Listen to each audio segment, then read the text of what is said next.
The maid everyone mocked was Reborn as the billionaire's wife, but what she did next stunned the entire town. She used to scrub floors while they laughed behind her back, whispering she'd never be more than the help. But one viral moment changed everything, and caught the eye of a man no one expected, a billionaire who saw something in her the world had missed. When he asked her to marry him, the same people who mocked her couldn't believe their eyes. Yet just as her fairy tale began, a dark secret from her past surfaced, a missing child, and a truth that could shatter everything she's built. Was she blessed by fate, or walking straight into another storm? And when the world turns on her again, will grace be enough to save her this time? Tell me in the comments where you're watching from right now. And if this story speaks to you, make sure you hit subscribe so you don't miss the next one. The pale light of dawn had not yet touched the horizon when Hallie Johnson's worn shoes carried her up the long driveway of the Preston estate.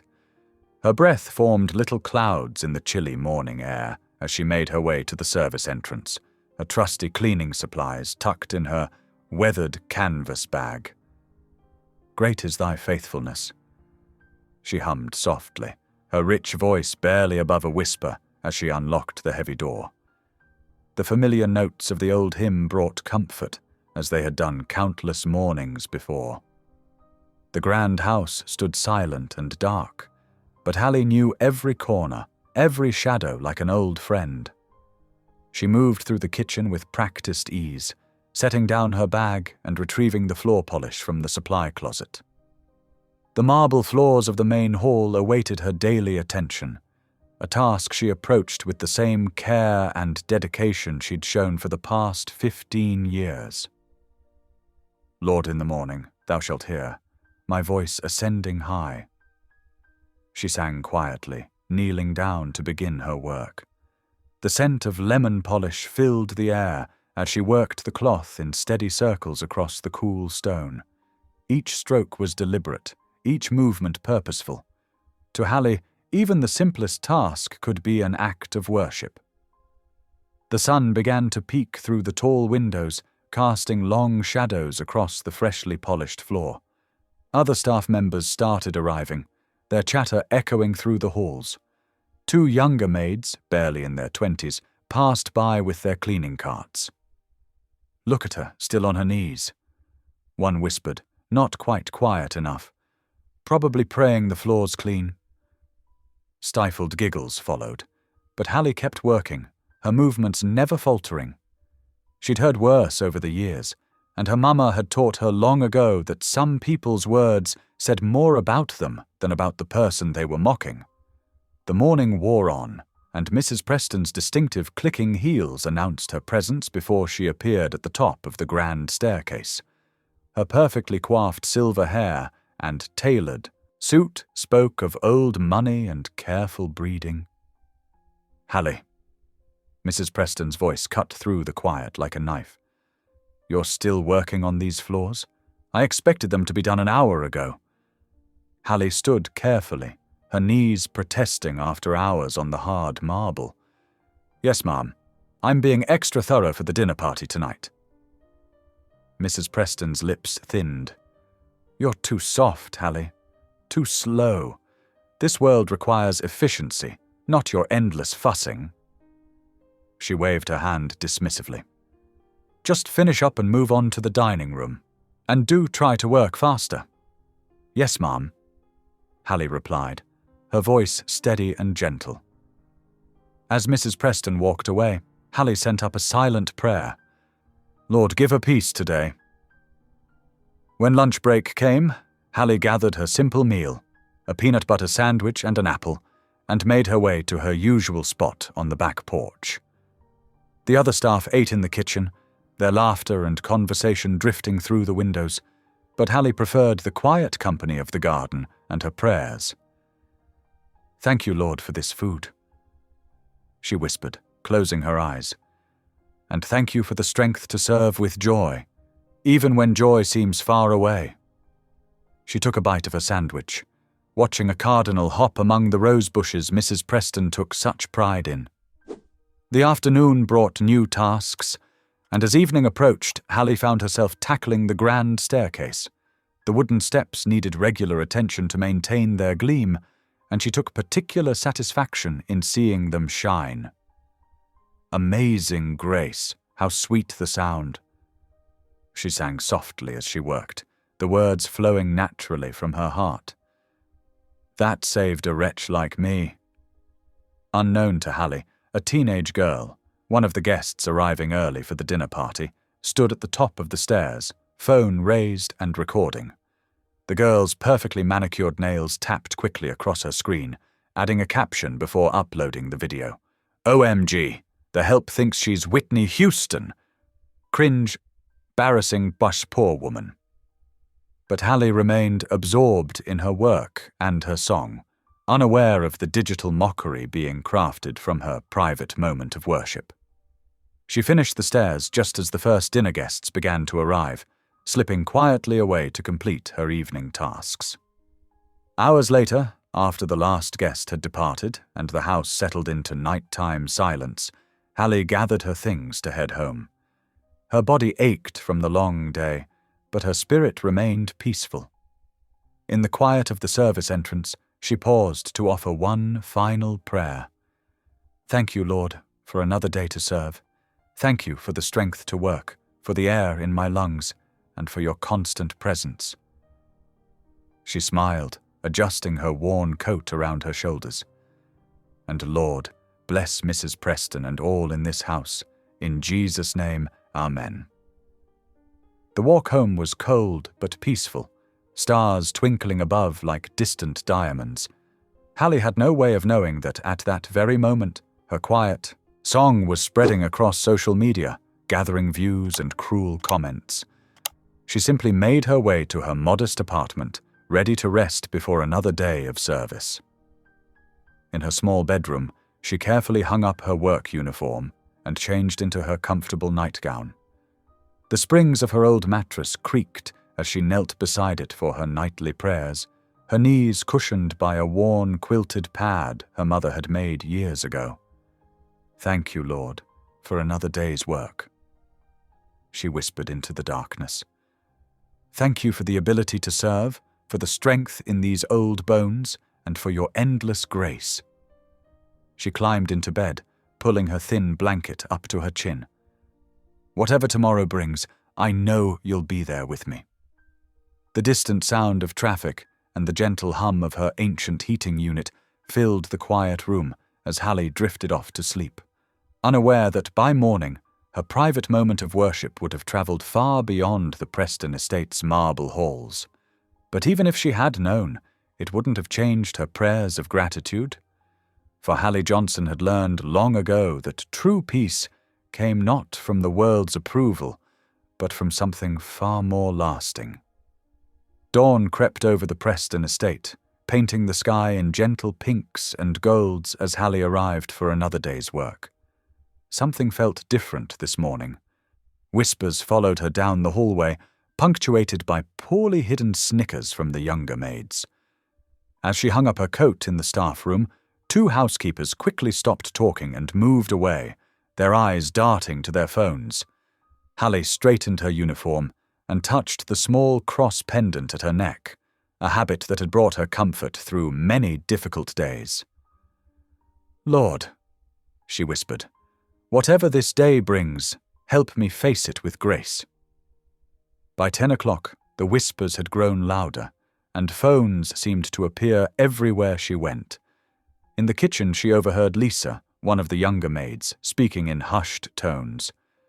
The video's got over 50,000 views already. Can you believe it? Maria, the cook's assistant, leaned in closer. I saw it this morning. Poor thing doesn't even know she's famous now. Their laughter cut through the air like glass. Hallie kept her head down and focused on polishing the silverware, though her hands trembled slightly. At lunch break, instead of heading to her usual spot on the back porch, she retreated to the small supply closet where she kept her cleaning supplies. Pulling out her old flip phone, she finally understood what all the commotion was about. The video filled her small screen.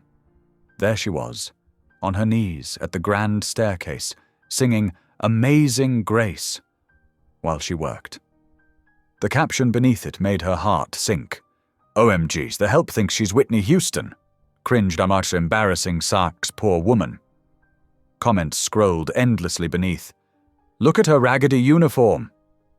Who still uses those old cleaning rags? So pathetic. At least she knows her place. On her knees! Hallie's eyes burned with unshed tears, but she blinked them away. Father, she prayed softly, forgive them. They don't understand. The heavy click of expensive heels on marble interrupted her prayers.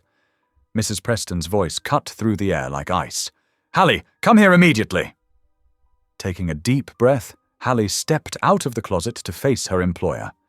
Mrs. Preston stood in the hallway, her perfectly manicured hand gripping her phone so tightly her knuckles had gone white. Would you care to explain this?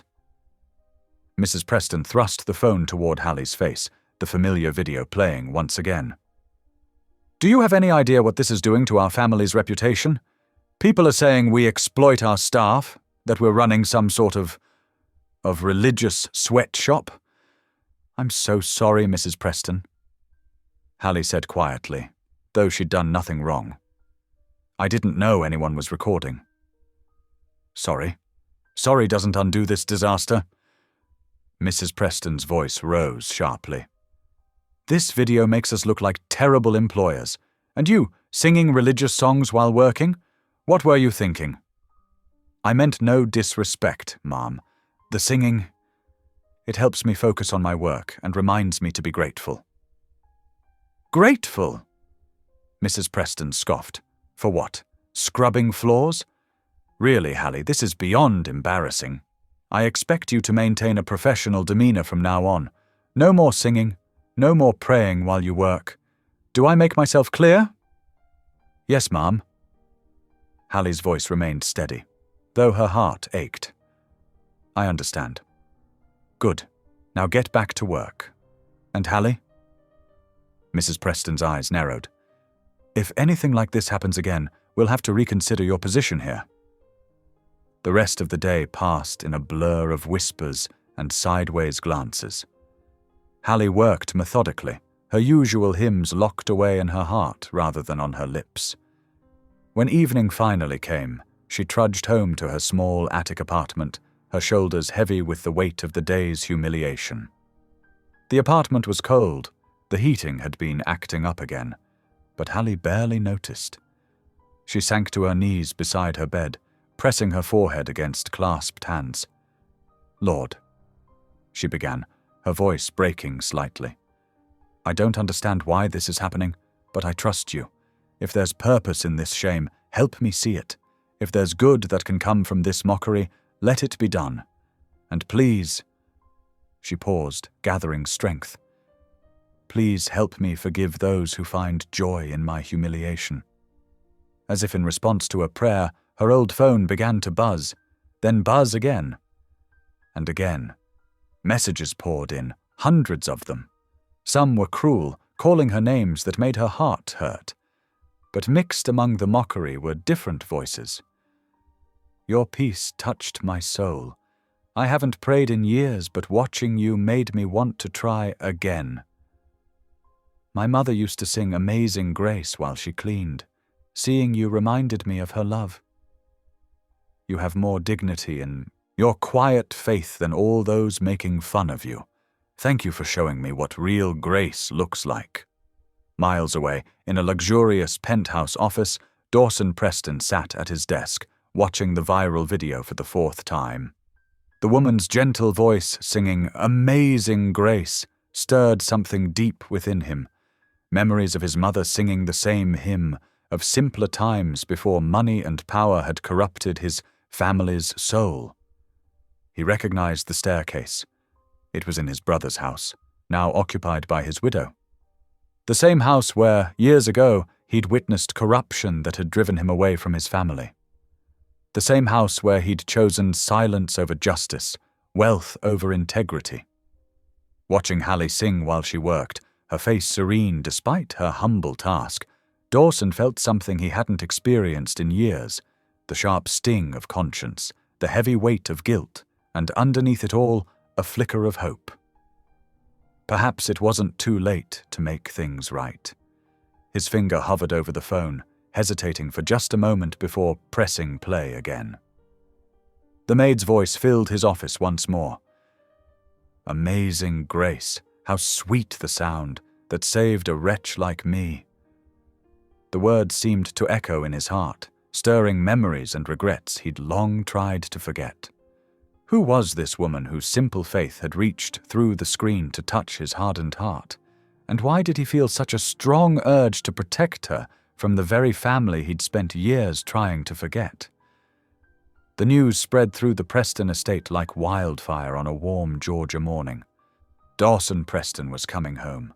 The whispers echoed through marble halls and perfectly manicured gardens, carried on the lips of every maid, gardener, and kitchen worker. Did you hear? The prodigal brother's returning. The one they called the family failure.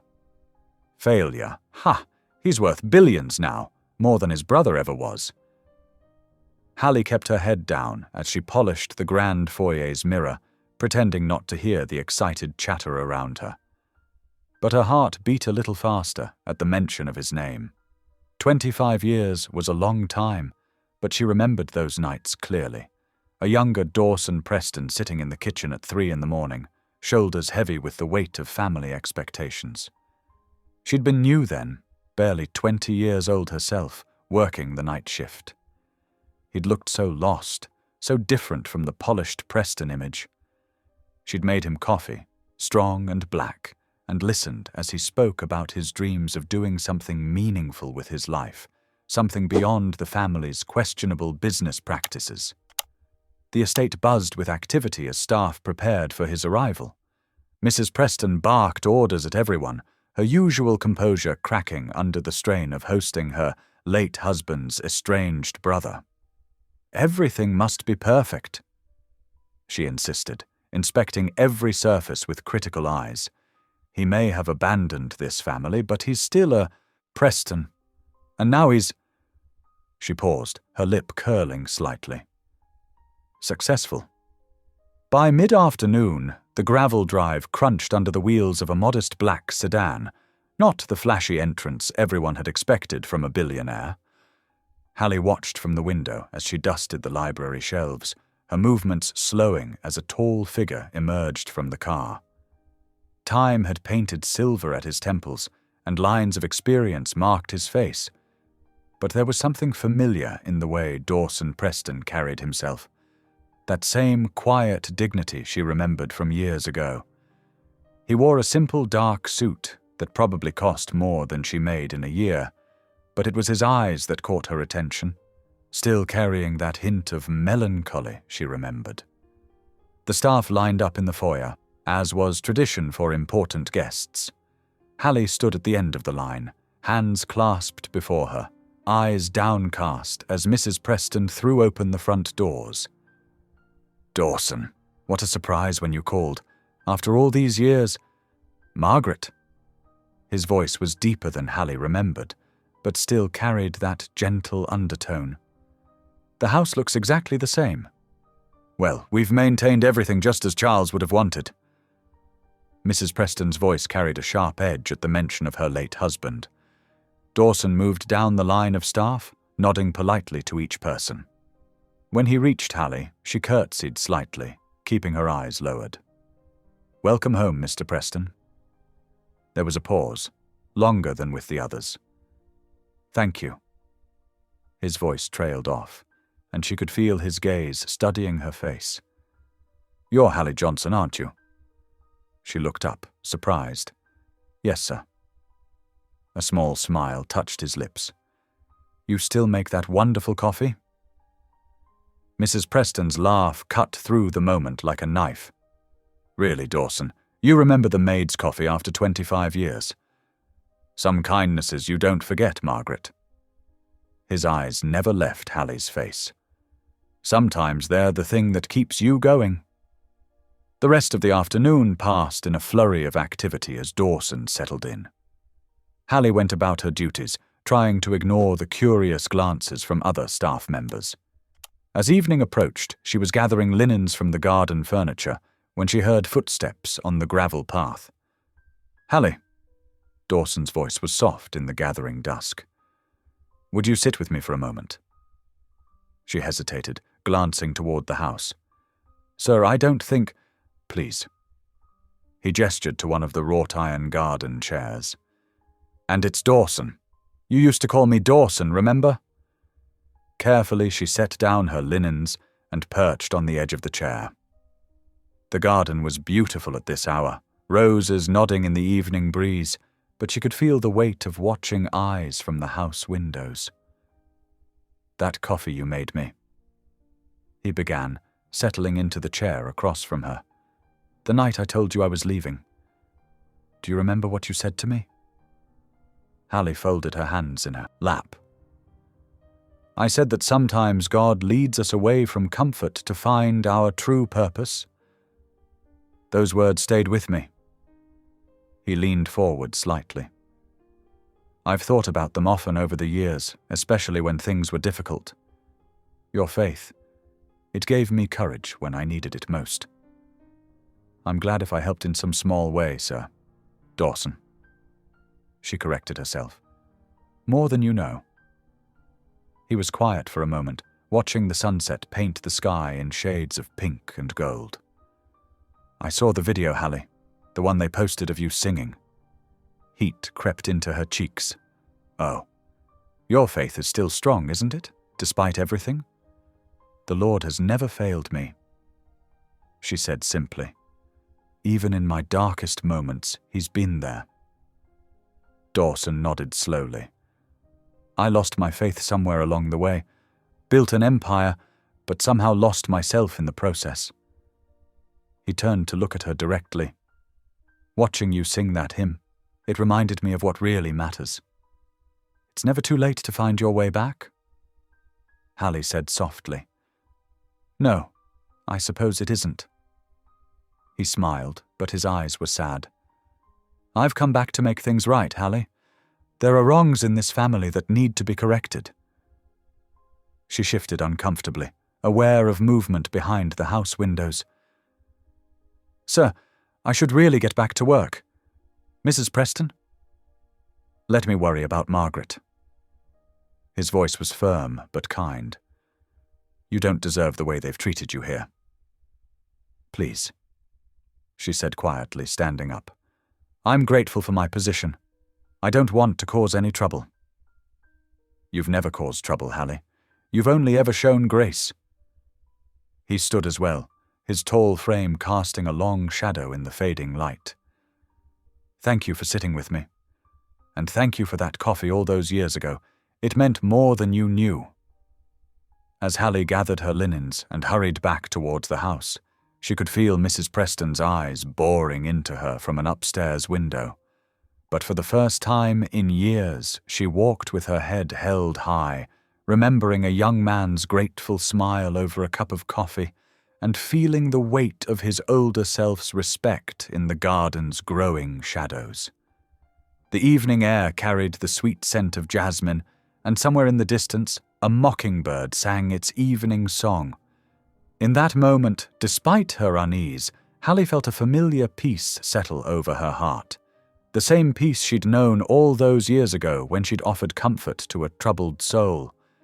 God's ways were mysterious, but perhaps there was purpose in this unexpected reunion, just as there had been purpose in that long-ago night of coffee and conversation. The morning sun had barely crested the horizon when the whispers began. They travelled through the Preston estate like wildfire, from the kitchen to the gardens, up the service stairs and down the grand hallways. Maids huddled in corners, gardeners paused in their work, and even the cook abandoned her morning preparations to join in the speculation about Hallie, Johnson and Dawson Preston's garden conversation. By 8 o'clock, Mrs. Preston's heels could be heard clicking sharply down the marble hallway where Hallie was dusting the ancestral portraits. The sound stopped abruptly behind her. "Just what do you think you're doing?" Mrs. Preston's voice cut through the morning quiet like a knife. Hallie turned slowly, cloth still in hand. "Good morning, Mrs. Preston. I'm just doing my regular dusting. Don't play innocent with me." Mrs. Preston's perfectly manicured fingers gripped her coffee cup so tightly her knuckles turned white. "I saw you last night, sitting in the garden with Dawson like you belonged there, like you were equals." "He asked to speak with me, ma'am. I didn't want to be disrespectful by refusing." "Oh, I'm sure you didn't." Mrs. Preston's laugh was brittle. "I suppose you think you're clever, don't you? Playing the humble servant while trying to charm your way into his wallet?" Heat rose in Hallie's cheeks, but she kept her voice steady. "That's not true, ma'am. I would never—" "Pack your things." Mrs. Preston cut her off. "I want you gone by noon. I will not have you scheming under my roof." "That won't be necessary, Margaret." Both women turned to find Dawson Preston standing in the doorway, his tall frame filling the space. He looked between them, his expression grave. "This is none of your concern, Dawson," Mrs. Preston said, though her voice had lost some of its edge. "This is my household. Actually," Dawson interrupted quietly, "it's mine now. I've just finished speaking with the family lawyers. I'm buying the estate." The silence that followed was deafening. Mrs. Preston's coffee cup clattered against its saucer. "You can't be serious," she whispered. "I'm entirely serious." Dawson stepped into the room. "The papers will be ready by the end of the week. And let me be clear, Hallie's position here is secure. More than secure." Mrs. Preston's face had gone pale. "You have no right. I have every right." His voice was firm, but not unkind. "This house has harbored too many secrets and too much cruelty for too long. That ends now." Throughout the next few days, the estate seemed to hold its breath. Mrs. Preston retreated to her rooms, emerging only for meals. The staff walked on eggshells, watching in amazement as Dawson Preston, billionaire businessman, began showing up in the oddest places, helping Hallie carry laundry baskets, holding doors open for her, even attempting to learn how to properly dust the crystal chandeliers. "You'll get yourself covered in cobwebs," Hallie protested one afternoon, watching him stretch precariously on a ladder. "Then I'll match the rest of this old place," he replied with a wink. "Tell me about your dreams, Hallie. What would you do if you could do anything?" She paused in her work, considering. "I've always loved writing letters." "Letters?" "Yes." She smiled softly. "I write them all the time, actually. Never send them, though. Who are they to?" Hallie was quiet for a long moment, her hands stilling on the silver she was polishing. "To my son," she finally said. "I lost him when he was just 5 years old. Car accident." Dawson climbed down from the ladder, his face gentle. "I'm so sorry, Hallie. I didn't know. It was a long time ago." She returned to her polishing, but her movements were slower now. "The letters. They help me feel close to him still. I tell him about my day, about the funny things that happen here, about how much I miss him." That evening, they shared tea in the kitchen after the other staff had gone home. It had become their ritual over the past few days, Dawson asking questions about her life, Hallie gradually opening up about her past, her faith, her hopes. "Would you read me one of your letters sometime?" he asked softly. Hallie wrapped her hands around her teacup. "They're very personal." "I understand." He paused. "But sometimes sharing our grief makes it lighter to bear." The kitchen clock ticked steadily in the silence between them. Outside, crickets had begun their evening chorus. "Maybe someday," she finally said. By the end of the week, the town was abuzz with speculation. The grocery store, the hair salon, the Sunday church service. Everywhere, people whispered about the unlikely friendship between the billionaire and the maid. Some said it was romantic, others called it suspicious. but no one quite knew what to make of it. What they couldn't see was the quiet moments. Dawson helping Hallie plant new roses in the garden, both of them covered in dirt and laughing. The way they sat in comfortable silence during their evening tea, two souls finding unexpected connection in their shared understanding of loss and faith. It wasn't romance that drew them together, but something deeper, a recognition of kindred spirits, both seeking redemption in their own ways. The tension between them grew, not with romantic undertones, but with the weight of unspoken understanding. They were two people who had known profound loss, who had carried their burdens alone for so long, now finding solace in simple friendship. One evening, as they walked through the garden checking on the new roses, Dawson said, "You know, I think this is the first time in years I've felt peaceful." Hallie smiled, understanding exactly what he meant. The evening light cast long shadows across the lawn, and somewhere in the distance, church bells rang out the hour. In that moment, despite the whispers and stares, despite Mrs. Preston's cold silence and the town's gossip, there was a sense of rightness to it all, as if everything that had happened, even the viral video that had caused such pain, had been leading to this quiet transformation of two wounded hearts finding healing in unexpected places. The Preston estate glowed like a jewel against the Georgia twilight. Crystal chandeliers sparkled through every window, and elegant cars lined the circular driveway. The annual charity gala had always been the social event of the season, but this year held special significance. It marked Dawson Preston's official return home. Hallie moved quietly through the kitchen, adjusting her freshly pressed uniform. She'd done her best to mend the worn spots, carefully stitching patches where the fabric had thinned, but there was no hiding the age of the garment. Still, she held her head high, remembering her mother's words. "Dignity comes from inside, baby girl." Mrs. Preston swept through the kitchen, her designer gown rustling. "Remember your place tonight," she said sharply. "The governor's wife will be here, and I won't have any incidents." Her eyes lingered meaningfully on Hallie's patched uniform. "Yes, ma'am," Hallie replied softly, picking up her serving tray. The ballroom buzzed with Atlanta's elite, politicians, business leaders, and old money families who'd known the Prestons for generations. Hallie moved among them like a shadow, offering champagne and hors d'oeuvres with practiced grace. "Oh my," a woman in diamonds whispered loudly as Hallie passed. "Isn't that the singing maid from that dreadful video?" Her friend tittered behind a manicured hand.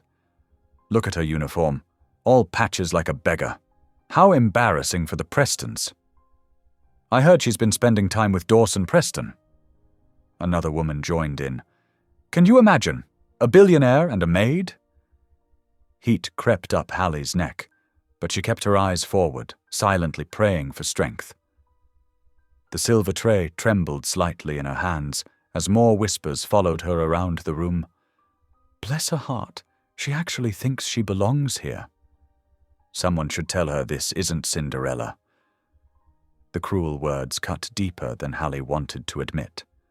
She turned toward the kitchen, seeking escape, when a familiar voice cut through the murmuring crowd. "Hallie?" She turned to find Dawson Preston standing before her, handsome in his tuxedo, his hand extended toward her. The nearby conversations hushed. "Mr. Preston," she managed, her voice barely above a whisper. "May I have this dance?" His eyes were kind, but there was something else there. Determination, perhaps. "Sir, I'm working." She gestured helplessly at her serving tray. "Not tonight." He took the tray from her hands, passing it to a startled waiter. Then he gently took her hand in his. Hallie felt dozens of eyes boring into her as Dawson led her to the center of the ballroom. The orchestra, which had been playing soft background music, seemed to falter for a moment before continuing with a gentle waltz. "Everyone's staring," she whispered. "Let them," Dawson replied, drawing her into a proper dance frame. "I want to introduce you to someone very special." He guided her through a simple box step, then raised his voice to address the crowd. "Ladies and gentlemen, I'd like you to meet Hallie Johnson, the kindest woman I've ever known." The silence in the room was deafening. Mrs. Preston, standing near the grand staircase, looked as though she might faint. A reporter from the Atlanta Journal-Constitution stepped forward, his press badge glinting in the chandelier light. "Mr. Preston," he called out with a smirk, "are you making a statement by dancing with your maid?"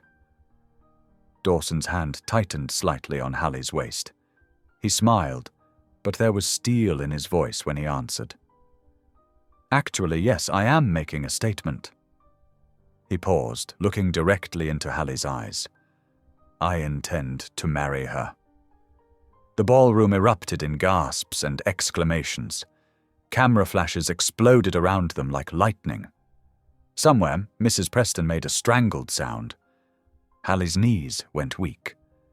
"You can't mean that," she whispered, gripping his arm to stay upright. Dawson's face softened as he looked at her, seemingly oblivious to the chaos around them. "You showed me God when I'd forgotten him," he said softly. "You were kind to me 20 years ago when I was at my lowest, and you're still showing that same kindness today. How could I not mean it?" More reporters pushed forward, shouting questions. Phones appeared everywhere, recording the scene. The governor's wife clutched her pearls. Mrs. Preston's society friends huddled together, their faces shocked and scandalized. Hallie stood frozen in the center of it all, her mind struggling to process what was happening. The patched uniform that had brought such mockery earlier now felt impossibly conspicuous under the glare of camera lights. But Dawson's hand remained steady in hers, an anchor in the storm of whispers and flashes. "This is outrageous!" Mrs. Preston's voice cut through the commotion. "You can't possibly—" "I can, and I will," Dawson interrupted firmly. "Unless, of course, Hallie says no." He turned to her, his eyes gentle. "I know this is sudden, and I know it's not traditional. But I've learned more about faith, dignity, and true worth from watching you these past weeks than I have in all my years of business success." The room held its breath, waiting for Hallie's response. But she could only stare at him, her heart pounding so hard she was sure everyone could hear it. This moment, this impossible, unbelievable moment, felt like a dream she might wake from at any second. Another camera flashed. Someone shouted a question about gold diggers. A society matron near the punch bowl appeared to be texting furiously. The scandal was already spreading beyond the ballroom walls, racing through Atlanta's social circles and beyond. But Hallie barely registered any of it. All she could focus on was Dawson's face, the sincerity in his eyes, the gentle curve of his smile, and the way he looked at her, as if she were the only person in the room. In that moment, she understood that everything was about to change, for better or worse, and there was no going back. The orchestra had stopped playing. The chandeliers continued to sparkle overhead. And Hallie Johnson, the maid who had spent years praying while she worked, stood in the middle of it all, watching her world transform in ways she never could have imagined.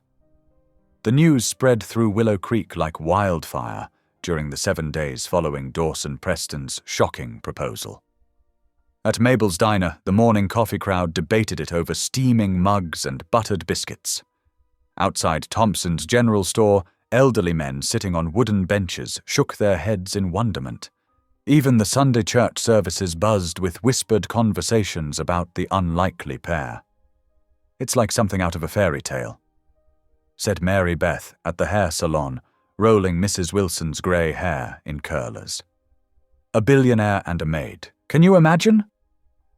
"More like a scandal waiting to happen," muttered Mrs. Preston to her bridge club, her lips pursed tight with disapproval. The family name will never recover. But Hallie Johnson stayed away from the gossip, seeking refuge in prayer and quiet moments. She sat in her small attic room at the Preston estate, her worn Bible open on her lap, asking God for guidance. The weight of sudden attention felt heavy on her shoulders.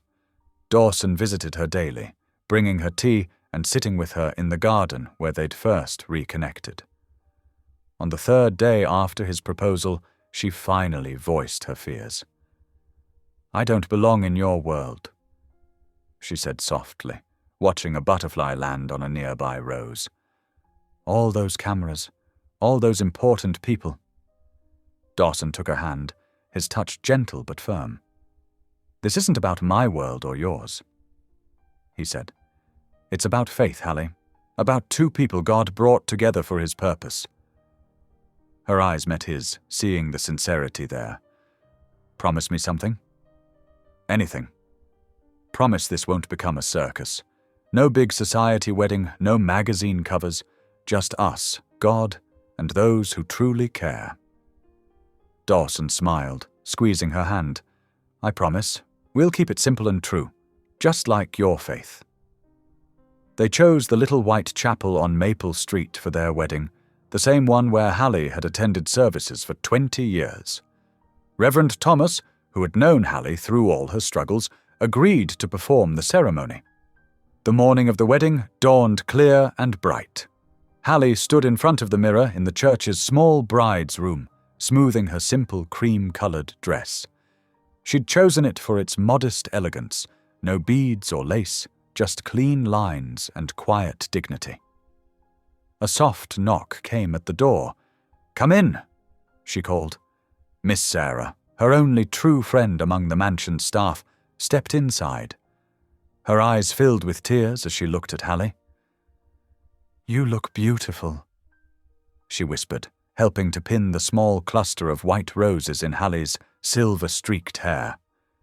The chapel filled quietly with a small gathering, mostly members of Hallie's church family, a few kind-hearted staff from the mansion, and Dawson's closest business associates who had known him long enough to understand the depth of his transformation. When the piano began playing Amazing Grace, Hallie's choice, the wooden doors opened. Dawson stood at the altar, his eyes fixed on her as she walked down the aisle alone. His smile held no trace of his billions or his status, just pure joy and loving certainty. Reverend Thomas spoke of faith, of God's mysterious ways, and of love that transcends all human barriers. When he asked them to join hands for their vows, Hallie's voice was clear and steady, even as tears sparkled in her eyes. "I, Hallie Johnson, take you, Dawson Preston." The words were traditional, but their meaning ran deep as mountain springs. When Dawson slipped the simple gold band onto her finger, his hands trembled slightly. After the ceremony, they hosted an intimate dinner at the mansion, the same place where Hallie had spent years cleaning and serving others. The grand dining room had been transformed with soft candlelight and arrangements of wildflowers. Only 30 guests sat at the long table, but the room felt full of warmth and genuine celebration. Still, Hallie couldn't help feeling out of place. She sat at the head of the table beside Dawson, acutely aware that just days ago she had been polishing these same silver candlesticks. Her fingers kept touching the wedding band on her left hand, as if to reassure herself this was real. Dawson noticed her discomfort. Leaning close, he whispered, "You belong here more than anyone ever has. Your spirit fills this house with something it's always lacked. Grace." His words eased the tension in her shoulders. Looking around the table at the genuine smiles and heartfelt congratulations, she began to believe that perhaps this transition wasn't as impossible as it had seemed. After the guests departed, Dawson led her to the garden where they'd spent so many evening hours talking. The night air was sweet with jasmine and stars twinkled overhead. They sat on their favorite bench, now as husband and wife. "Shall we pray?" Hallie asked softly, a lifetime habit of turning to God in all moments, big and small. "Please," Dawson replied, taking her hand. Hallie closed her eyes, her voice gentle in the darkness. "Dear Lord, thank you for your endless grace. Help me carry this new life with dignity and purpose. Guide us both as we begin this journey together. Let our union bring glory to your name. Amen." They sat in peaceful silence as evening deepened into night.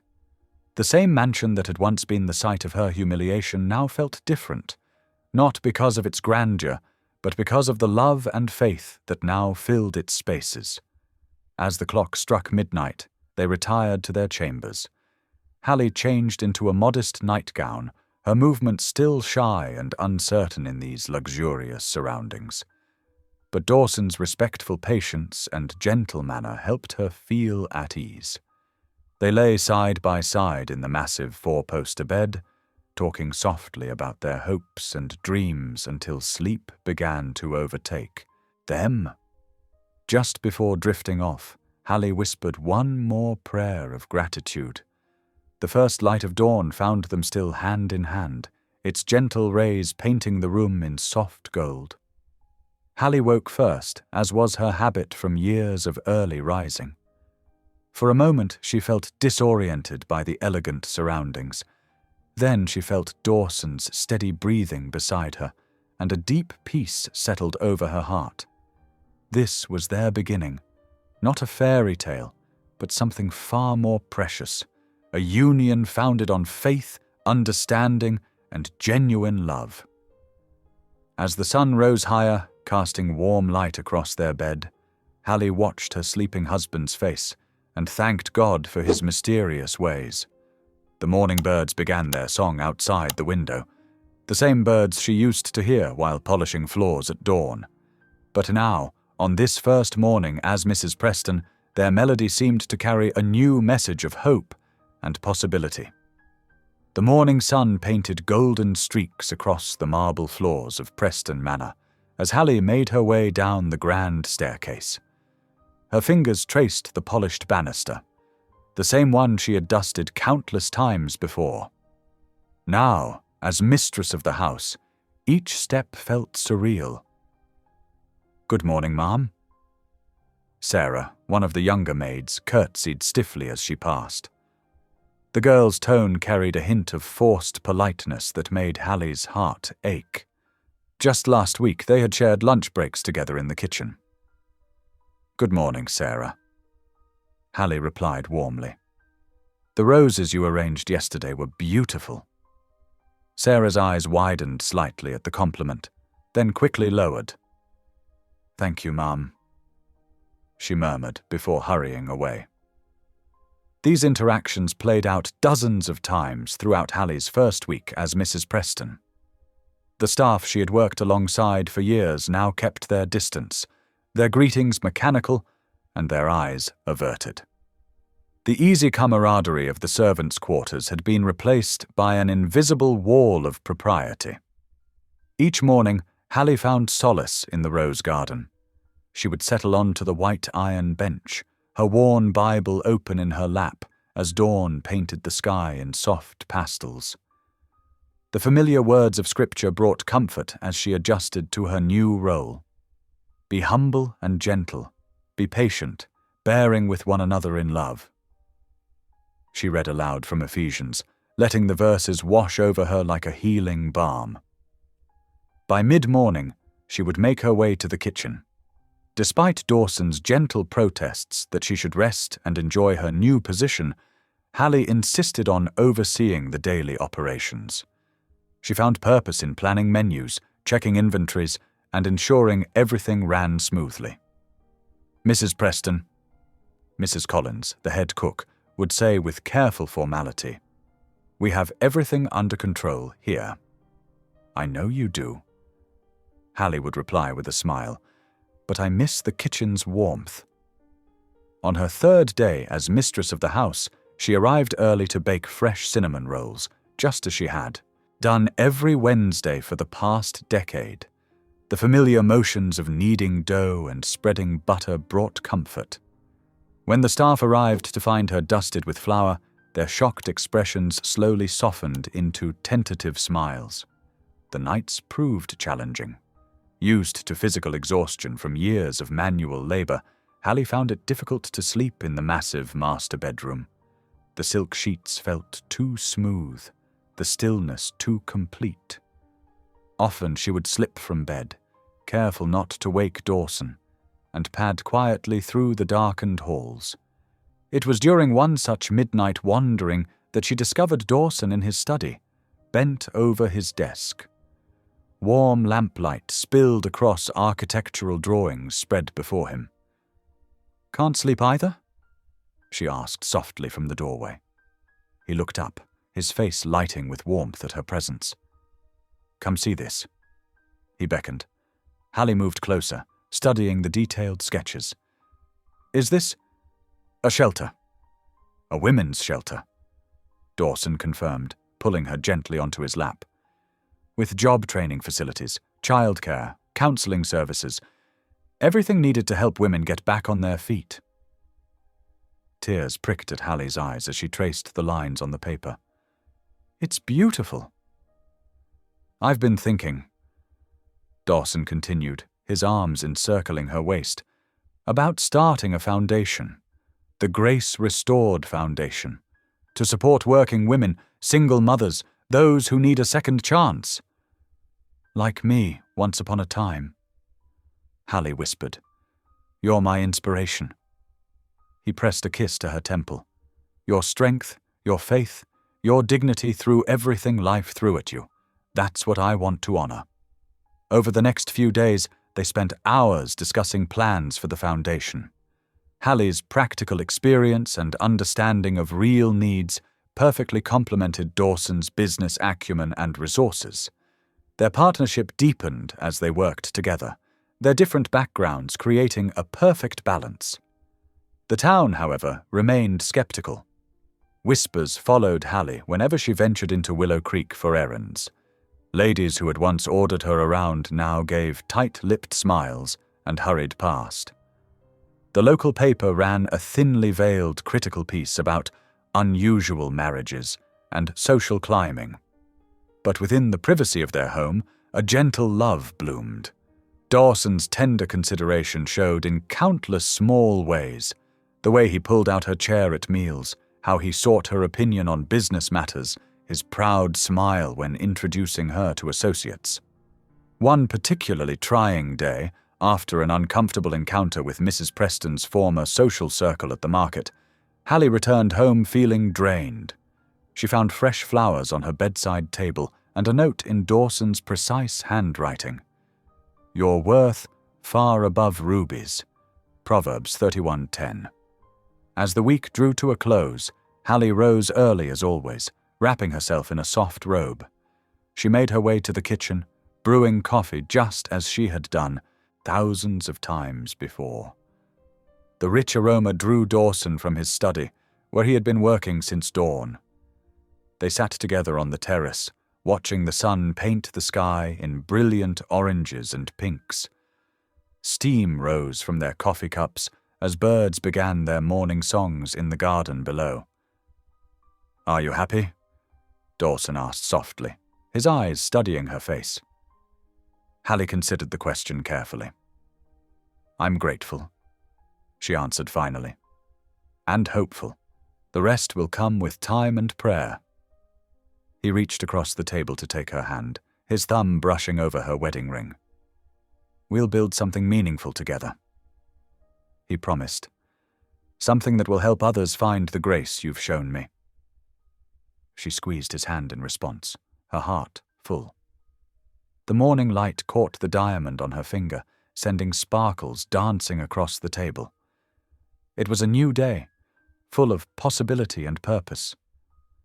Together they watched the sun rise over their shared future, two souls united by faith, love, and a vision of hope. The autumn breeze carried the scent of roasting turkey and fresh-baked rolls across the Preston estate's expansive lawn. Long tables draped in crisp white linens dotted the garden, where both the town's elite and working families gathered for the first Grace-restored Foundation community dinner. Hallie moved among the guests with natural grace. Her simple navy dress a stark contrast to the designer labels worn by many attendees. She paused to refill water glasses, unable to shed her serving instincts, despite Dawson's gentle reminders that she was now the hostess. "Mrs. Preston," a familiar voice called out, dripping with forced sweetness. It was Sarah Miller, one of the younger maids who had recorded and mocked her singing just months ago. Hallie turned, offering a genuine smile. "Sarah, I'm so glad you could make it." She gestured to an empty chair. "Please, join us. There's plenty of food." Sarah's face flushed with remembered shame. I don't deserve your kindness. Not after what I did." "None of us deserve kindness," Hallie replied softly. "That's what makes it grace." She touched Sarah's arm gently. "And please, call me Hallie. I'm still the same person who taught you how to properly press linens." Tears welled in Sarah's eyes as she took the offered seat. Around them, other former co-workers who had once whispered and laughed behind Hallie's back watched the exchange with mixed emotions. As the evening progressed, more of the household staff approached Hallie. Some offered awkward apologies, others simply sought to share news of their lives. To each one, Hallie responded with the same quiet warmth that had marked her years of service. Later that night, after the guests had departed and the caterers had cleared away the last plates, Hallie found Dawson in his study. He stood at the window, his broad shoulders tense beneath his tailored jacket. "You're troubled," she said, coming to stand beside him. Dawson's hand found hers, squeezing gently. "I received some documents today, about Richard's dealings before he died." Richard, Dawson's brother and the late master of the estate, had left behind a complex web of business ventures. Hallie waited patiently for Dawson to continue. He was laundering money through charitable foundations. Dawson's voice cracked. "Including ones meant to help underprivileged children. I should have known. Should have stopped him years ago instead of running away to build my own empire." Hallie led him to the leather sofa, settling beside him. "You can't carry the weight of your brother's sins." "Can't I?" He loosened his tie with trembling fingers. "I saw the signs. Even back then I knew something wasn't right. But I chose to leave, to protect myself rather than fight." He pressed a hand to his chest, wincing slightly. "Your heart's bothering you again," Hallie observed, worry creasing her brow. Dawson tried to wave off her concern, but she had already retrieved his medication from the desk drawer. "The doctors say it's getting worse," he admitted after swallowing the pills. "The stress isn't helping." Hallie rose and returned with her worn Bible. "Then let's give that stress to someone stronger." Opening to the Psalms, she began to read in her gentle voice, "The Lord is my shepherd, I shall not want." This had become their nightly ritual, Hallie's melodic voice filling the study with ancient words of comfort, while Dawson's breathing gradually steadied. Sometimes he would drift to sleep there on the sofa, his head in her lap as she continued reading by lamplight. The next morning brought an unwelcome interruption to their peace. A stack of newspapers landed on Dawson's desk, each featuring variations of the same headline. "Rags to Riches, the mystery of Hallie Preston's past." "They've been asking questions around town," Dawson said heavily. "About your life before coming to work here." Hallie's hand stilled in the act of arranging fresh flowers. "There's nothing to find," she said quietly.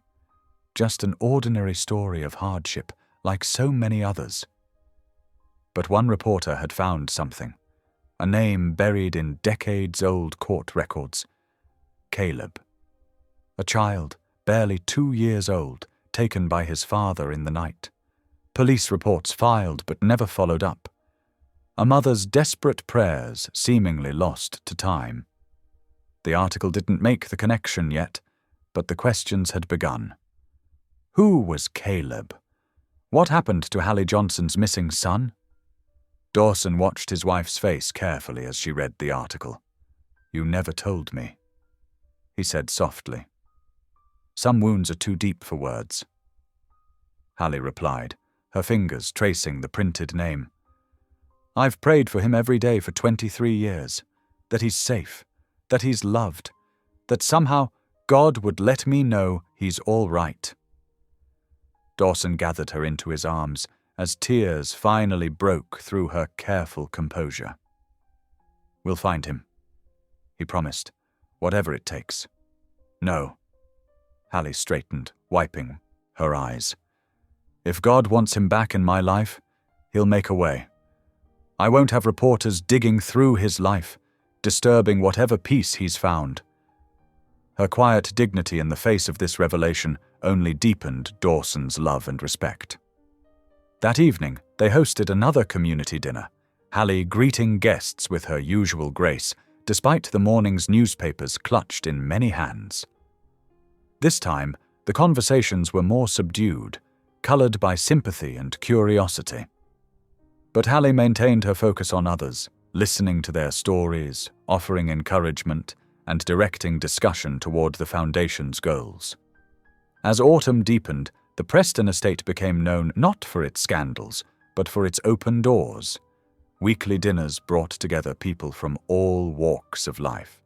Former maids sat beside bank presidents, single mothers shared stories with corporate wives, and slowly, the rigid social barriers of Willow Creek began to soften.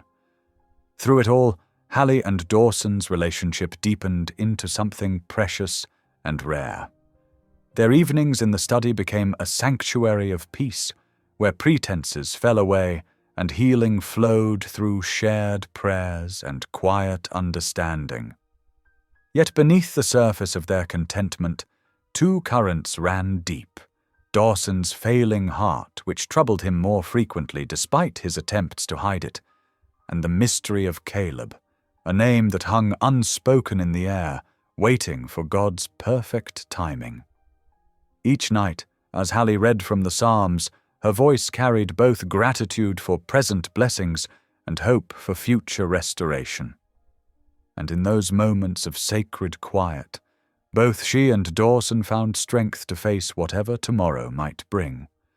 The autumn morning dawned cold and grey, matching Hallie's unease as she stirred from sleep. Something felt wrong. The familiar peace of the Preston estate seemed disturbed by an unusual commotion outside. Hallie wrapped her robe around herself and approached the bedroom window. Her heart nearly stopped. Dozens of reporters crowded the iron gates, their cameras flashing like lightning in the dim morning light. News vans lined the street, their satellite dishes pointed skyward like accusing fingers. "Dawson," she called, her voice trembling. But the bed beside her was empty. He'd left early for a board meeting. Making her way downstairs, Hallie found Martha, their housekeeper, clutching a newspaper with shaking hands. The headline screamed in bold letters, "The billionaire's wife hid her lost child, the dark secret behind the fairy tale marriage." The words blurred before Hallie's eyes as she took the paper. Photos of court documents, old police reports, and a grainy picture of a toddler filled the front page. Her toddler. Her Caleb. "Mrs. Preston?" Martha's voice seemed to come from far away. "The phone's been ringing non-stop. Every news outlet in the country wants a statement." Hallie sank into a kitchen chair, her legs unable to hold her. The article laid bare every painful detail she'd tried to bury. Her marriage at 23 to James Turner, a man whose charm had hidden his violent nature. The birth of their son, Caleb, a bright-eyed boy who'd loved picture books and toy cars. Then that terrible night when she was 29, coming home from a late shift to find the house empty, her baby gone. The sound of a car door slamming jolted her back to the present. Dawson strode through the front door, his face tight with emotion. He'd clearly seen the news. "Why didn't you tell me?" His voice was quiet, hurt threading through each word. "All these months, through everything we've shared?" Hallie's hands twisted in her lap. "I tried," she whispered. "So many times."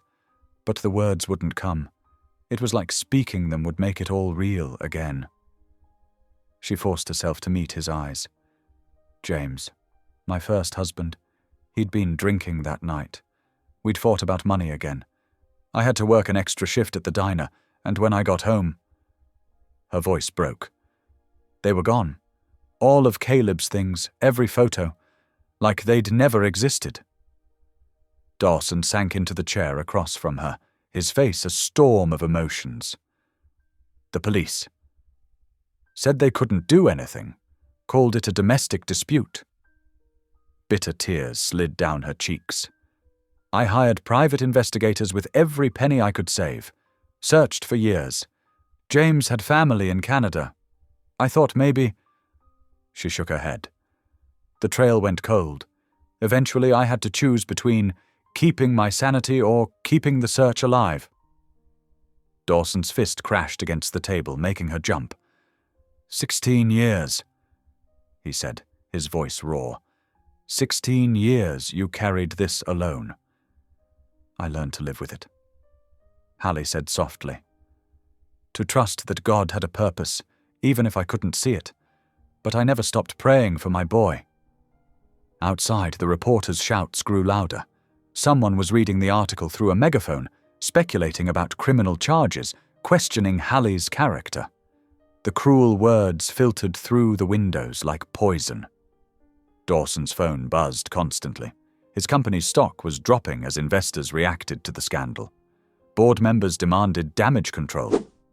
"I have to go," he said, running a hand through his hair. "The board's called an emergency meeting. They're worried about public perception, stock prices." He trailed off, looking torn. Hallie nodded, understanding the unspoken message. The pressure was too much. The man who'd built his empire on public trust needed to protect what he'd built. "Go," she said gently. "Do what you need to do." He hesitated, then kissed her forehead before leaving. The sound of his car starting seemed to echo in her chest like a farewell. Throughout the day, the media circus grew. Reporters dug deeper, unearthing details about her years as a waitress, her time in women's shelters, the dead-end leads she'd followed searching for Caleb. Some painted her as a victim, others suggested darker motives. The words "gold digger" and "con artist" floated through the air like autumn leaves. As evening fell, Hallie stood in their bedroom, looking at her reflection in the mirror. She saw what she'd always seen, a woman who'd learned to find strength in faith when life offered nothing else. But now that strength told her what she needed to do. With steady hands, she packed her small suitcase, the same one she'd brought to the Preston estate years ago as a maid. She took only what she'd come with: her worn Bible, a few modest dresses, the single photo of Caleb she kept hidden in her prayer journal. On the bedside table, she left her wedding ring and a note. "I won't let my past hurt your future. Thank you for showing me that love is possible again. Hallie." The mansion was quiet as she slipped down the back stairs one last time. Through the kitchen where she'd once scrubbed floors, past the garden where she'd found unexpected love, beyond the gates where reporters dozed in their cars, waiting for tomorrow's story. None noticed the small figure walking away into the darkness, her suitcase light but her heart heavy with memories of 2 loves lost, a child taken by force and a husband she chose to leave behind. The night enveloped her like a familiar friend as she walked toward town, her prayers rising silent and steady into the star-filled sky. She'd survived loss before. She would survive it again. God's grace had led her this far. She trusted it would lead her home. The small apartment above Miller Street was nothing like the Preston mansion. but Hallie found comfort in its simplicity. One bedroom, a tiny kitchen, and windows that looked out over the church steeple. It reminded her of simpler times. She'd found it through Pastor Roberts, who hadn't asked questions when she appeared at his door that night, just handed her the keys, and promised to pray. The first morning after leaving, Hallie woke before dawn out of habit. Her hands reached for fine silk sheets, but found only cotton. For a moment, grief threatened to overwhelm her, but she pushed it aside. There was work to be done. The Grace Restored Foundation's shelter stood 3 blocks away, a Victorian house painted in hopeful yellow. Though she'd stepped down from her position as Mrs. Preston, the shelter's director welcomed her help. "You've always had a servant's heart," Miss Martha had said, pressing Hallie's hands. "That hasn't changed with your circumstances." So Hallie threw herself into the work she knew best, serving others. She arrived early each morning to help prepare breakfast for the women and children seeking refuge. Her hands remembered the rhythms of work, chopping vegetables, stirring oatmeal, washing dishes. The routine brought peace. "You make the best biscuits, Miss Hallie," one of the residents, a young mother named Tracy, said one morning. She reminded Hallie of herself at that age, bruised but not broken, holding on to hope with both hands. "The secret is praying while you knead the dough," Hallie answered with a gentle smile. "Puts extra love in every bite." The prayer circles became her anchor. Every afternoon at 3 o'clock, whoever wanted to join would gather in the shelter's living room. Some days it was just 2 or 3 women. Other days, the circle grew so large they had to move chairs against the walls. "Lord," Hallie would begin, her voice steady despite her own heartache. "We thank you for bringing us together, for showing us that even in our darkest moments, we are not alone." The women shared their stories, of abuse survived, of children protected, of dreams deferred but not destroyed. Hallie listened, offered scripture, and showed them how faith could be a foundation to rebuild upon. But nights were the hardest. In her small apartment, with only the street lamp for company, memories flooded back. Of Dawson's gentle hands helping her plant roses, of quiet mornings sharing coffee and scripture, of the way he looked at her like she was precious, not just because of who she was, but because of how she'd helped him find his way back to God. She'd check her phone sometimes, hoping for a message. The screen remained dark. The newspapers had moved on to fresher scandals, but the silence from the Preston estate spoke volumes. Rain clouds gathered over Willow Creek that Thursday evening. Hallie had just finished sorting donated clothing when Miss Martha called her into the office. "We're short on blankets," she said, glancing at the darkening sky. "Storm's coming in early. Could you run down to the storage unit and bring up another box?" "Of course." Hallie grabbed her umbrella, hurrying through the first drops of rain to the basement storage. The old Victorian's basement was well organized, but poorly lit. As she made her way through the narrow aisles, she heard someone humming. The melody stopped her heart mid-beat. "Amazing Grace, how sweet the sound." The same tune she'd hummed to baby Caleb every night, the one that had gone viral in that cruel video. But this wasn't a recording. The voice was male, gentle, coming from near the medical supplies. Hallie rounded the corner and saw him, a young man in scrubs organizing the first aid kits. His features were hidden in shadow, but something about his movements seemed hauntingly familiar. "Where?" Her voice cracked. "Where did you learn that song?" He turned, and the emergency light caught his face. Kind eyes, a quiet smile that mirrored her own. "My mama used to sing it," he said softly. "Every night when I was little. It's one of the only things I remember about her." Thunder rolled outside, but Hallie barely heard it. The world had narrowed to this moment, this basement, this impossible conversation. "I'm Caleb," he said, extending his hand. "I just started volunteering here. I'm a nurse at County General, but I like to help out when I can. Caleb. The name echoed in her chest like a bell. He would be 24 now. She calculated, automatically, just like this young man. But how many Calebs were there in the world? How many times had she thought she'd found him, only to have hope shatter again? I'm Hallie, she managed to say, her voice barely above a whisper. Hallie Johnson. Something flickered across his face. Recognition? Confusion? But before either could speak again, footsteps thundered down the stairs.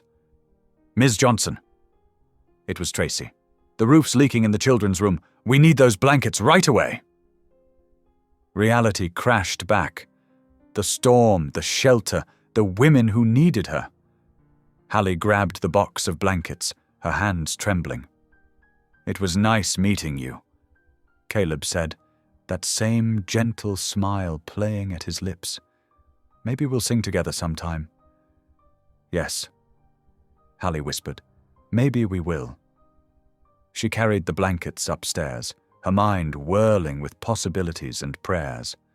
The storm raged outside, but in her heart a different kind of thunder rolled, the sound of long-buried hope struggling to rise again. In her tiny apartment that night, Hallie sat by the window watching lightning split the sky. She thought of Dawson, wondering if he was watching the same storm, if he missed her as much as she missed him. And she thought of Caleb, both the baby she'd lost and the young man in the basement, wondering if God's amazing grace was finally bringing her story full circle. She opened her Bible to Psalms, the pages worn smooth from years of seeking comfort.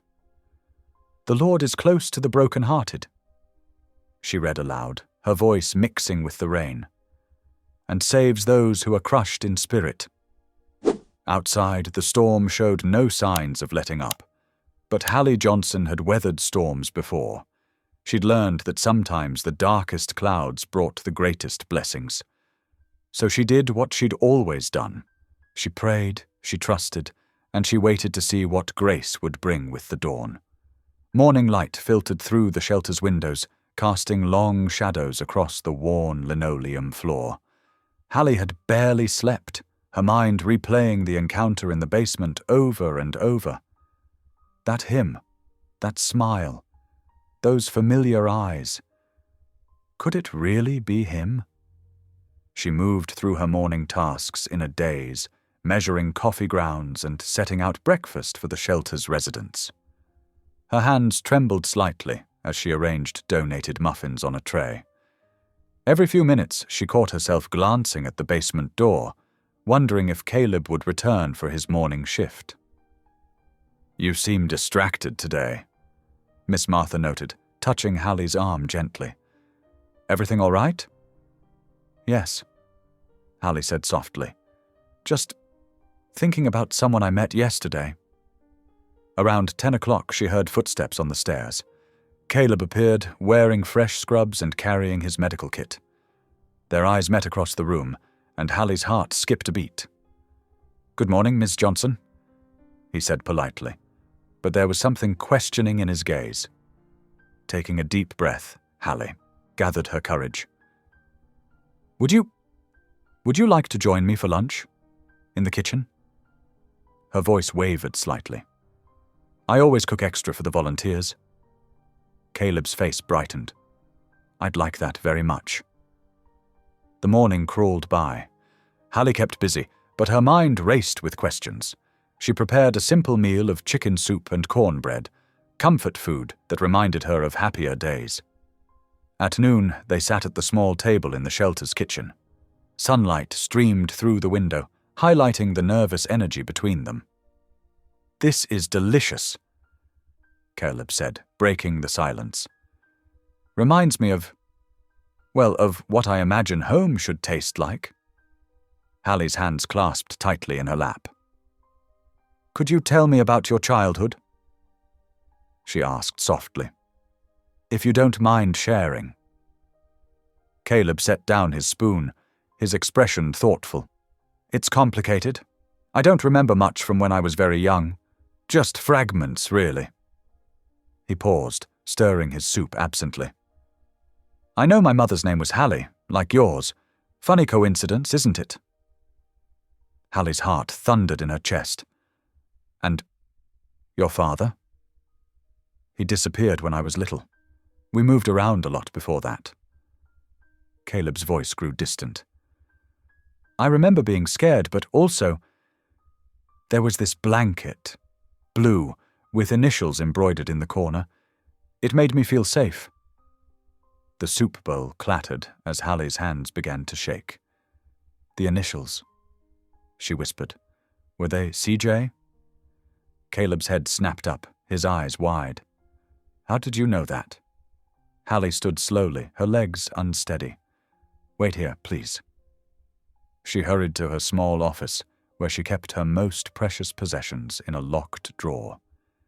With trembling fingers, she retrieved a carefully folded bundle of faded blue fabric. She'd brought it from the mansion when she left, unable to leave behind this one piece of her heart. Returning to the kitchen, she placed the blanket on the table between them. Caleb stared at it, his face draining of color. This is impossible, he breathed, reaching out to touch the soft fabric. His fingers traced the embroidered CJ in the corner, Caleb Johnson, the name she'd chosen with such love 24 years ago. I made this, Hallie said, her voice breaking, for my baby boy, before his father took him away. Caleb's hands began to shake as he held the blanket. Mama? The word came out as barely more than a whisper. Hallie nodded, tears spilling down her cheeks. My sweet boy. They stood at the same moment, the blanket falling forgotten between them as they embraced. Hallie felt her son's tears soaking into her shoulder as she held him close, 15 years of separation dissolving in a moment of grace. I looked for you, she whispered fiercely. Every day I looked for you. I remembered the singing. Caleb said through his tears. Your voice, the hymns. When everything else faded, I still had that. They sat talking for hours, the shelter's routine flowing around them, unnoticed. Caleb shared stories of foster homes, of kind teachers who encouraged his interest in medicine, of searching for his identity.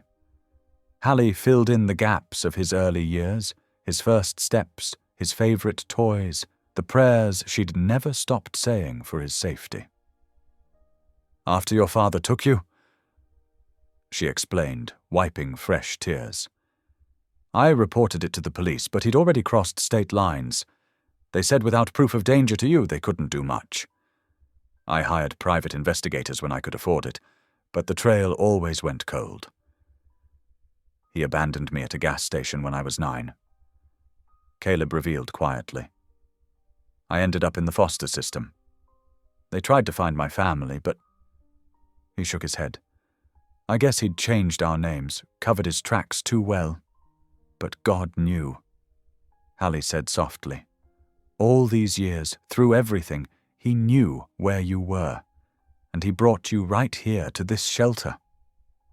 When I saw that viral video, Caleb said, of you singing Amazing Grace at the Preston estate, something felt so familiar. I couldn't place it then, but now... Hallie reached across the table, squeezing his hand. That song brought you back to me, just like it brought me through the darkest times. As evening settled over the shelter, they remained in the kitchen, sharing memories and hopes, grieving lost years while celebrating their miracle. The blue blanket lay between them on the table, a bridge across time and pain. I have so much to tell you, Hallie said, her heart full to bursting. About the foundation, about Dawson. She paused, realizing how much had changed. Your stepfather, I suppose, though we're separated right now. One story at a time. Caleb smiled, that same gentle smile she remembered from his babyhood. We have time now. Looking at her son's face in the fading light, Hallie saw the truth of God's promise. that he could work all things together for good, even through years of heartache and loss. Her path had led her through marriage to a billionaire and back to serving at the shelter, but always, it had been leading her here, to this moment of restoration. They talked until the stars came out, mother and son reunited, filling in 15 years of empty space with words of love and healing. Outside the shelter's windows, Willow Creek settled into night, unaware that within its walls, Grace had made a broken story whole again. The steady patter of rain against the shelter's windows had been constant for 2 days. Inside, the warmth of the kitchen wrapped around Hallie and Caleb as they worked side by side, the rich aroma of beef stew filling the air. Steam rose from the large pot as Hallie stirred, showing her son the same recipe she'd made countless times during her years of service. "A pinch more thyme," she instructed, watching as Caleb carefully added the herb. "That's what makes it special."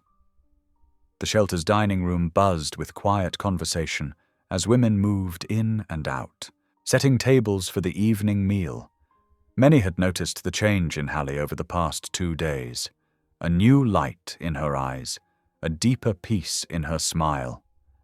Word of her reunion with her long-lost son had spread through the shelter like a warm breeze, bringing hope to other broken hearts.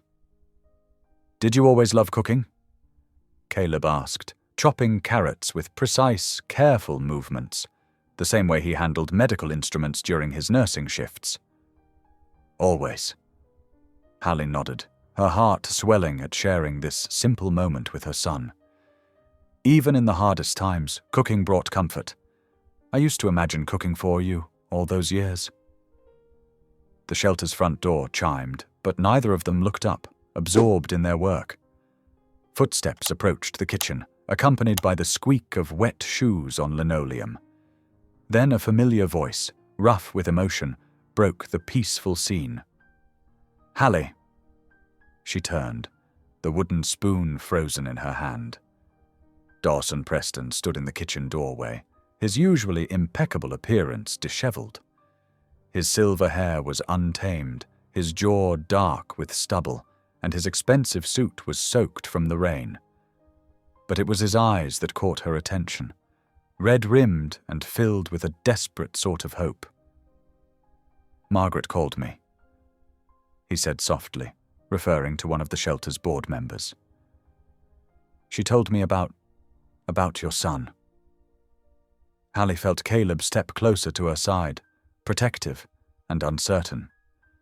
The moment stretched between them, filled with unspoken words and the gentle bubbling of the stew. "I'm so sorry." Dawson's voice cracked as he moved forward, then dropped to his knees on the kitchen floor. Water dripped from his clothes, forming a small puddle around him. "I should have trusted you, should have stayed when you needed me most." Several of the shelter's residents had gathered in the doorway, watching silently as the billionaire knelt before their beloved Hallie. She set down her spoon and walked to him, her steps measured and calm. "Your heart was hurt," she said gently, reaching down to touch his trembling hand. "Just like mine was all those years ago. God knows that pain." Dawson looked up at her, then at Caleb, really seeing him for the first time. The young man's kind eyes and gentle presence echoed his mother's spirit so clearly that Dawson felt fresh tears form. "God restored what we both lost," Hallie continued, helping Dawson to his feet. "You found your faith again, and he brought my son back to me. That's grace, pure and simple." They embraced, Dawson's expensive suit soaking Hallie's simple dress, but neither cared. Soft applause broke out from the watching women, and someone sniffled in the background. "I want to help," Dawson said when they parted, wiping his eyes. "Whatever the shelter needs." As if in answer, a loud clang echoed from the basement, followed by the sound of rushing water. One of the shelter's staff members ran up the stairs in panic. "The pipes!" she called out. "They're bursting. From the storm." Without hesitation, Dawson stripped off his suit jacket. "Show me," he said, rolling up his sleeves. "I used to be a decent handyman before I got lost in boardrooms." Throughout the night, Dawson worked in the shelter's basement, replacing corroded pipes and tightening fixtures. Caleb joined him, holding flashlights and passing tools, the two men working in companionable silence, punctuated by occasional conversation about their shared love for Hallie. Upstairs, Hallie served her stew to the shelter's residents, her heart full as she watched women who'd known nothing but betrayal witness a man humbling himself for love. She knew the symbolism wasn't lost on them. A wealthy man choosing to repair broken things with his own hands rather than simply writing a check. The work continued until dawn, Dawson refusing to stop until every pipe was secure. When he finally emerged from the basement, his white shirt stained with rust and his hands raw from work, the storm had passed.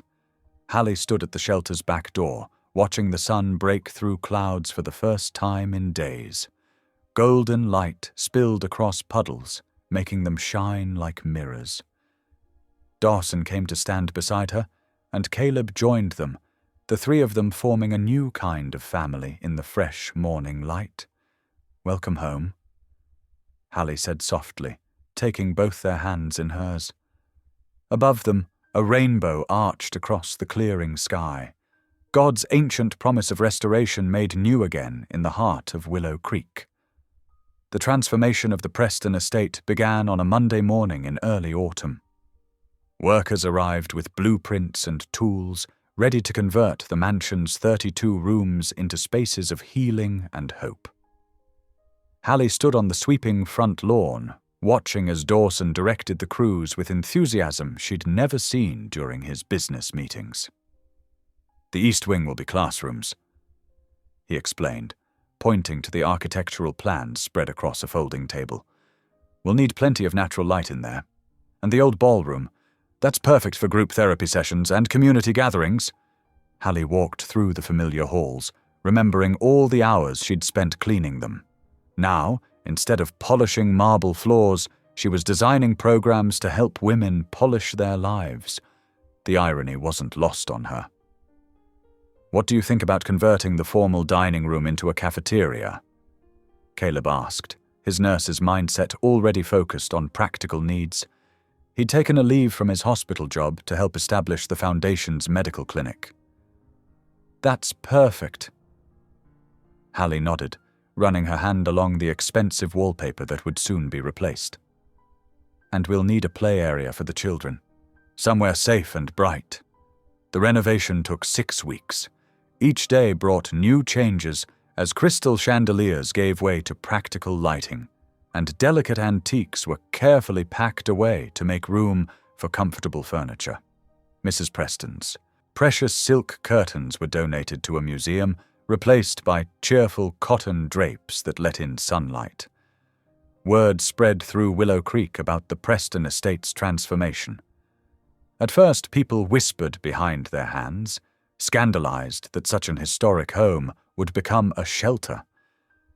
But as the work progressed, curiosity turned to interest, and interest to involvement.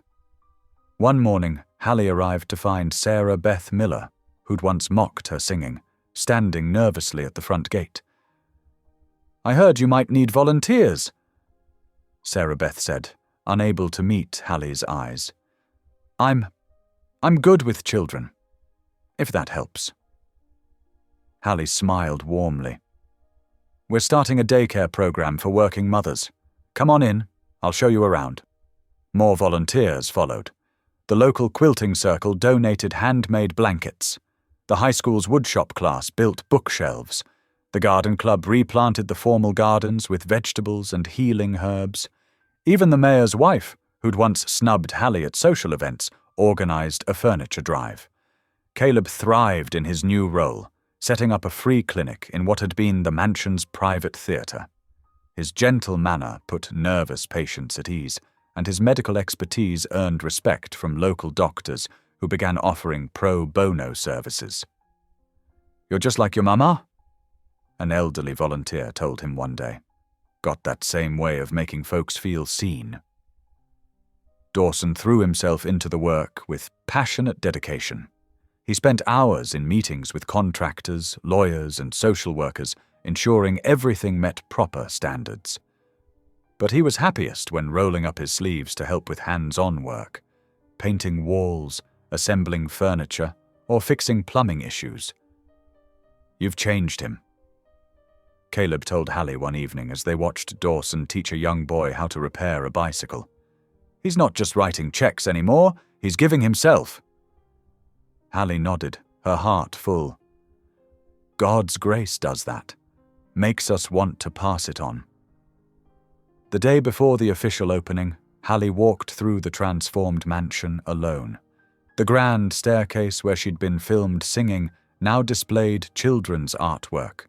The kitchen where she'd eaten alone was equipped to serve hundreds.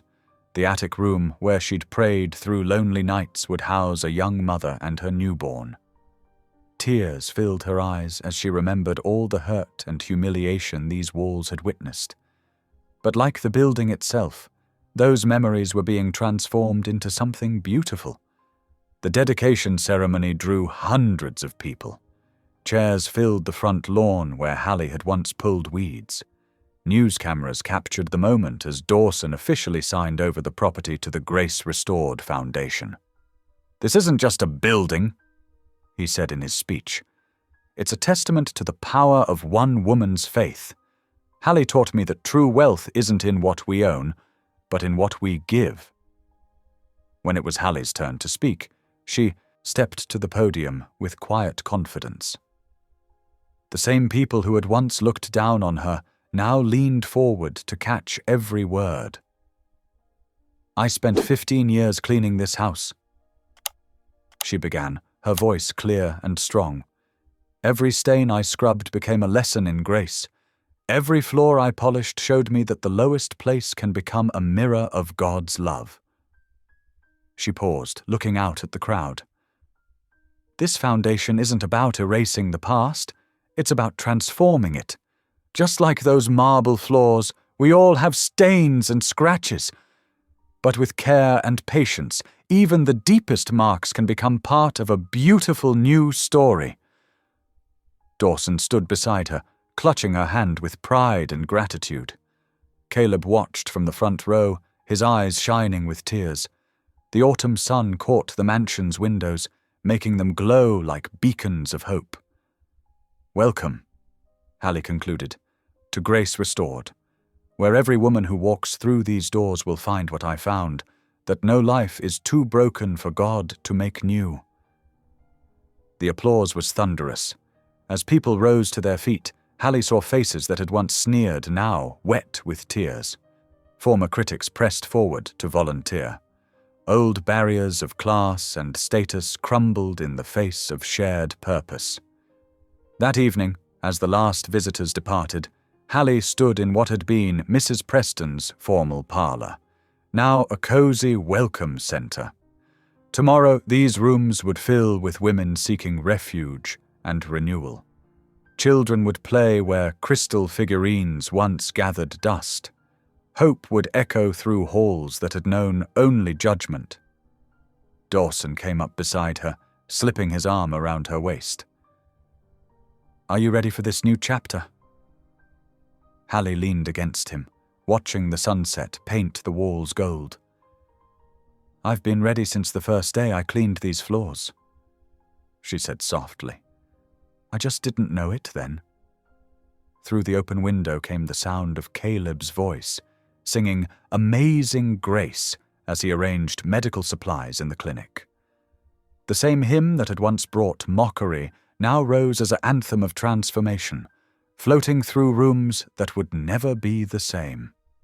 The autumn morning dawned crisp and clear, painting the small chapel in Willow Creek with golden light.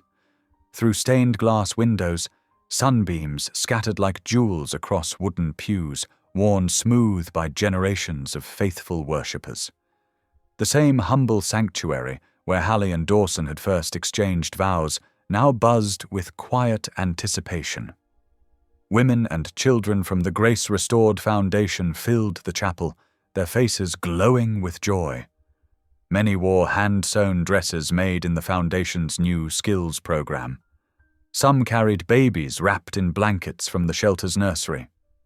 They weren't just guests, they were family, bound together by stories of redemption and second chances. In the small preparation room, Hallie smoothed her simple cream-colored dress, her hands trembling slightly. Unlike their first wedding, there were no designer labels or expensive jewels. The dress had been lovingly made by the shelter's sewing circle, every stitch carrying prayers and gratitude. "You look beautiful, Mama," Caleb said softly, adjusting his tie in the mirror beside her.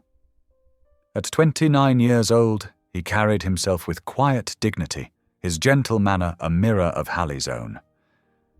"I never dreamed I'd have you here for this," Hallie whispered, touching his cheek. "God really does restore what's lost." "And then some," Caleb smiled, offering his arm. "Ready?" The chapel doors opened, and the congregation rose. Instead of the traditional wedding march, the piano played "Amazing Grace," the very hymn that had started their journey. Hallie's heart swelled as she recognized faces in the crowd. There was Maria, who'd arrived at the shelter 3 months ago with 2 black eyes and now ran their counseling program. There was teenage Sarah, who'd learned to read in their education center and now taught others. Each face told a story of transformation. Dawson waited at the altar, his eyes misting as Caleb led Hallie down the aisle.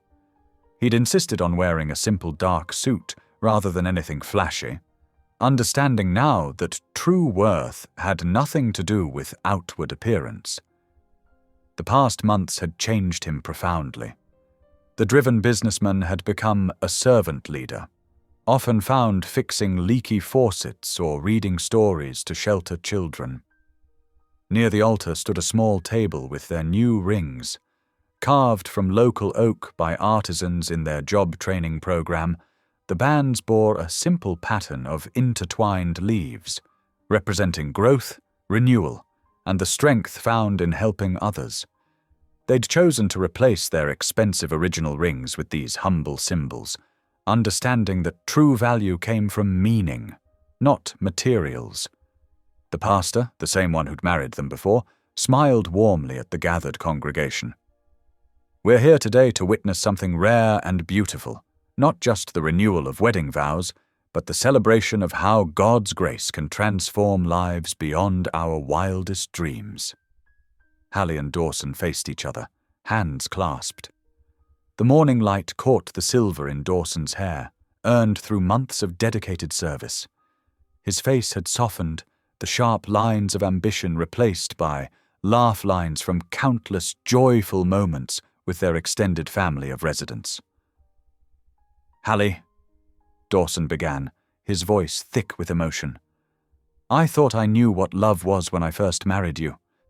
But watching you these past months, seeing your boundless compassion, your quiet strength, your unshakable faith, I realize I'm only beginning to understand. I loved you as a servant of grace before I ever called you wife." He paused, squeezing her hands. "You didn't just change my life. You showed me how to change others' lives. Every day, I thank God for bringing me home to find you, still singing His praises even when the world mocked you." Tears flowed freely down Hallie's cheeks as she responded. "Dawson, God's grace brought us together twice, first in marriage and then in ministry. You could have chosen an easier path, but you chose to serve alongside me. Every time you fix a broken pipe or comfort a scared child, I fall in love with you all over again. These hands that once counted money now wipe tears and build hope. That's the man I'm proud to call my husband." The pastor presented their wooden rings, blessed them, and invited them to exchange them. As they slipped the bands onto each other's fingers, the simple oak felt more precious than any diamond. "And now," the pastor announced, "let us all join in singing the hymn that God used to begin this beautiful journey." The piano struck the opening chords of "Amazing Grace," and voices rose in harmony. Women who'd found shelter under their roof, children who'd discovered hope in their programs, volunteers who'd witnessed countless miracles, all joined in the beloved melody. The same song that had once brought mockery now filled the chapel with joy. Hallie's clear voice carried the melody, just as it had that day on the marble floor. But now she wasn't alone. Dawson's deep baritone blended with hers, along with Caleb's tenor and hundreds of grateful voices. As they sang about being lost and found, blind but now seeing, the congregation wiped away tears of joy. The final notes lingered in the air like a blessing. Dawson drew Hallie close, kissing her with tender reverence. The chapel erupted in applause and cheers, celebrating not just a marriage renewed, but the countless lives renewed through their ministry of grace. As they turned to face their extended family, Hallie caught sight of Caleb beaming at them. Her son, once lost but now found, standing tall and strong. Beside him sat rows of women and children who'd found their way home to hope. Each face reflected the truth they'd discovered together, that no life was beyond the reach of grace, and no story was too broken for God to rewrite. The morning sun streamed through the windows, turning everything to gold, as if heaven itself was smiling on their celebration of renewed love and restored lives. The autumn breeze carried the sweet scent of late-blooming roses across the wraparound porch of what was once the Preston mansion. Hallie sat in her favorite rocking chair, a handmade quilt draped across her lap despite the mild morning. Beside her, Dawson rested in his own chair, his face lined with age but his eyes bright with contentment. The grand house behind them hummed with life, so different from the cold, empty halls of years past. Children's laughter drifted from the sprawling lawn, where Caleb, now the shelter's head nurse, led a group of young residents in a game of tag. His gentle voice carried across the grass, encouraging a shy little girl to join in. "Careful now, Sophie," he called out as one of the younger children stumbled. The natural way he tended to the children made Hallie's heart swell with pride. The years they'd lost couldn't be regained, but God had given them a beautiful present to share. A newspaper rustled in the morning breeze beside Hallie's chair. The headline caught her eye again. "From Maid to Miracle, the woman who changed a billionaire's heart." The article detailed their journey, from viral humiliation to divine restoration, but Hallie knew the real miracle wasn't in the headlines. It was in the lives changed, the hearts healed, the families restored. Dawson's hand, thinner now but still strong, reached for hers. Though his health had declined in recent months, his spirit remained undiminished. Every morning, he still made his rounds through the shelter, fixing what needed repair, listening to residents' stories, and showing through actions what true servant leadership meant. The sound of children's laughter mixed with birdsong as Hallie closed her eyes, feeling the gentle caress of the breeze on her cheeks. All those years ago, scrubbing floors and praying in silence, she never could have imagined this future. Yet God had seen it all along. "They mocked the maid," she whispered, squeezing Dawson's hand, "but God wrote a queen." Dawson lifted her hand to his lips, pressing a tender kiss to her fingers. "And I got to be her king," he replied, his voice rough with emotion. The simple wooden ring on his finger caught the morning light, a constant reminder of the path they'd chosen together. In the distance, church bells began to ring, their clear tones floating across the transformed estate. The sound carried memories of that first viral video, of renewal vows, of countless Sunday services where broken lives found healing. Each chime seemed to echo with grace fulfilled and love eternal. Hallie watched as Caleb scooped up a giggling child, his smile so like her own. Another group of residents emerged from the house, heading to morning service, their faces bright with hope instead of shame. This was their legacy. Not wealth or status, but lives transformed by grace, one heart at a time. Thank you for being here.